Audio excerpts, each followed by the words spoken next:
Sa isang baryong payak at tahimik, may isang lalaking sagana sa ani, ngunit salat sa puso. Habang ang iba'y nagtutulungan upang mabuhay, siya na may nag-iipon, hindi lamang ng yaman, kundi ng pader sa pagitan niya at ng kapwa. Ito ang kwento ni Mang Lando. Isang lalaking maraming naani, ngunit kaunti ang naibahagi. Si Mang Lando, 61 taong gulang, ay may pinakamalaking bodega ng palay sa barangay Mapayapa.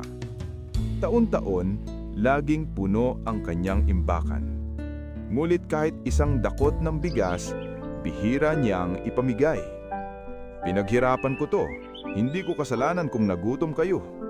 Madalas niyang sabihin. Kapag may lumalapit na kapitbahay para umutang ng bigas o binhi, agad siyang umiiling, ni hindi siya tumitingin sa mata. Isang dapit hapon, may isang inang may kargang sanggol ang kumatok sa bodega ni Mang Lando.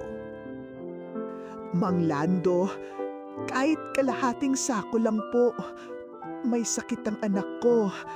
Wala po kaming makain. Hindi kita responsibilidad. Kung gusto mong mabuhay, magtrabaho ka. At sa harap ng umiiyak na bata, isinara niya ang pinto ng bodega. Lumipas ang mga araw. Habang ang buong baryo ay naghahati-hati sa kakaunting ani, si Mang Lando ay nag-iisa sa kanyang malaking bahay. Sa gabi, tila may naririnig siyang mga bulong. Marami kang bigas, pero bakit gutom ka pa rin? Hindi siya makatulog.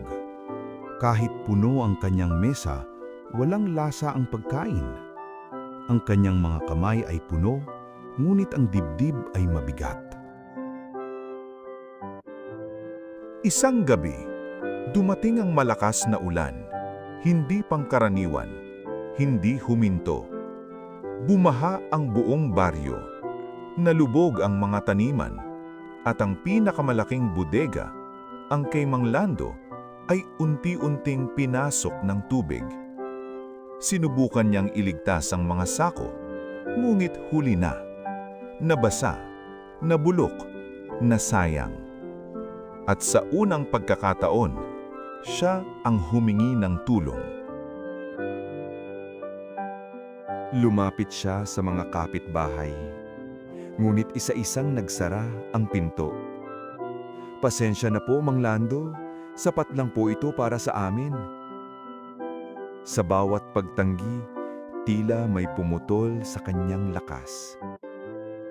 Doon niya naranasan ang pakiramdam ng walang mahingihan. Isang umaga, nakita niya ang parehong inang itinaboy niya noon. May dala itong maliit na mangkok ng lugaw. Hindi po ito marami, pero gusto ko po kayong tulungan. Hindi napigilan ni Mang Lando ang kanyang luha. Unang beses siyang umiyak, hindi dahil sa gutom, kundi dahil sa hiya. Mula noon, nagbago si Mang Lando. Tuwing may ani, may nakalaang bahagi para sa baryo. Tuwing may bagyo, una siyang nagbubukas ng pinto. Hindi na siya ang pinakamayaman sa palay, pero siya ang pinakamayaman sa tiwala at pagmamahal. Ang yaman na itinago ay madaling mawala, ngunit ang yaman na ibinahagi ay bumabalik ng mas sagana. Natutunan sana kayo sa kwento na to, guys. Like and follow. Sheesh!